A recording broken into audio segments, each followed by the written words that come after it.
ಇವನ್ ಬೆಂಗಳೂರಿನಲ್ಲಿ ಕಾಲೇಜಿನಲ್ಲೇ ರೇಪ್ ಮಾಡಿರೋ ಘಟನೆ ಅಂದ್ಬಿಟ್ಟು ಎಲ್ಲ ಕಡೆ ಸುದ್ದಿ ವೈರಲ್ ಆಗ್ತಾ ಇದೆ. ವಿದ್ಯಾರ್ಥಿನಿ ಮೇಲೆ ವಿದ್ಯಾರ್ಥಿಯೇ ಹೋಗಿ ರೇಪ್ ಮಾಡಿರೋ ಅಟೆಂಪ್ಟ್ ಬಂದ್ಬಿಟ್ಟು ಸುದ್ದಿ ವೈರಲ್ ಆಗ್ತಾ ಇದೆ. ಇದು ಬಂದ್ಬಿಟ್ಟು ಬೆಂಗಳೂರಿನ ಖಾಸಗಿ ಕಾಲೇಜ್ ಆಯ್ತಾ, ಬಸವನಗುಡಿ ಸಮೀಪ ಖಾಸಗಿ ಕಾಲೇಜು.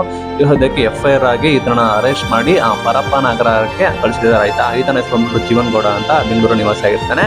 ಇದನ್ನ ಸೀನಿಯರ್ ಮೇಲೆ ಈತ ಅತ್ಯಾಚಾರ ಮಾಡಿದ್ದಾನೆ. ನಂತರ ಆಕೆಯ ಪೋಷಕರಿಗೆ ಮಾಹಿತಿ ತಿಳಿಸಿದಾಳೆ ಅವಳು. ನಂತರ ಪೋಷಕರು ಹೋಗಿ ಸೀದಾ ಬೆಂಗಳೂರಿನ ಹನುಮಂತ ನಗರ ಪೊಲೀಸ್ ಸ್ಟೇಷನ್ಗೆ ಅವರು ಕಂಪ್ಲೇಂಟ್ ಕೊಟ್ಟಿದ್ದಾರೆ. FIR ಆಗಿ ಅರೆಸ್ಟ್ ಮಾಡಿ ಒದ್ದು ಒಳಗೆ ಹಾಕಿದ್ದಾರೆ.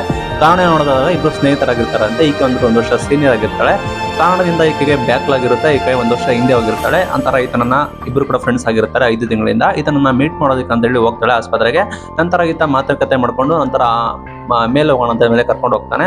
ನಂತರ ಈತ ಬಂದ್ಬಿಟ್ಟು ಕೆಟ್ಟದಾಗಿ ವರ್ತನೆ ಕೂಡ ಮಾಡ್ತಾ ಇರ್ತಾನೆ. ನಂತರ ಈಕೆ ಬೇಜಾರಾಗಿ ಬೇರೆ ಕಡೆ ಹೋಗ್ತಾಳೆ. ನಂತರ ಈತ ಬಂದ್ಬಿಟ್ಟು ಈಕೆಯನ್ನ ಹಿಂಬಾಲಿಸ್ಕೊಂಡು ಬಂದು ಎಳೆದುಕೊಂಡು ಹೋಗಿ ಪುರುಷರ ಶೌಚಾಲಯಕ್ಕೆ ಕರೆದುಕೊಂಡು ಹೋಗಿ ಅತ್ಯಾಚಾರ ಮಾಡಿರೋ ಘಟನೆ ಬಂದ್ಬಿಟ್ಟು ಬೆಳಕಿಗೆ ಬಂದಿದೆ.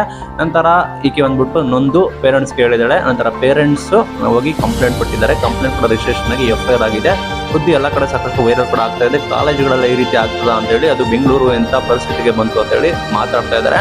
ಅದೇ ಮಟ್ಟಿಗೆ ಇದು ಸುದ್ದಿ ಕೂಡ ವೈರಲ್ ಕೂಡ ಆಗ್ತಾ ಇದೆ. ಕಾಲೇಜಿನಲ್ಲಿ ಈ ರೀತಿ ಘಟನೆ ನಡೆದಿರೋದು ಸಾಕಷ್ಟು ಬೇಸರ ಸಂಗತಿ ಇಷ್ಟಪಡ್ತೀನಿ. ಇಲ್ಲಿ ಯಾವ್ದಾದ್ರು ಗೌರ್ಮೆಂಟ್ ಕಾಲೇಜುಗಳಾದ್ರೆ ದೊಡ್ಡದಾಗಿ ಹೆಸರು ಕೂಡ ಹೇಳ್ತಾ ಇದ್ರು. ಇಷ್ಟೆಲ್ಲ ಆದ್ರೂ ಕೂಡ ಯಾವ ಕಾಲೇಜು ಏನು ಕೂಡ ರಿವೀಲ್ ಕೂಡ ಮಾಡ್ತಾ ಇಲ್ಲ. ಅಷ್ಟು ಪ್ರತಿಷ್ಠಿತ ಇದ್ರೆ ಈ ರೀತಿ ಯಾಕೆ ನಡೀತಾ ಇತ್ತು ಅಂತ ಹೇಳ್ಬೋದು. ಒಟ್ಟಾರೆ ಈ ಬಗ್ಗೆ ತನಿಖೆ ಆಗ್ತಾ ಇದೆ. ತನಿಖೆ ಆಗಿ ಕಾರಣ ಏನು ಅಂತ ಹೇಳಿ ಪ್ರೂವ್ ಆಗುತ್ತೆ. ಇದರ ಬಗ್ಗೆ ನಿಮ್ಮ ಅಭಿಪ್ರಾಯ ಏನು ಕಮೆಂಟ್ ಮೂಲಕ ತಿಳಿಸಿ. Thank you.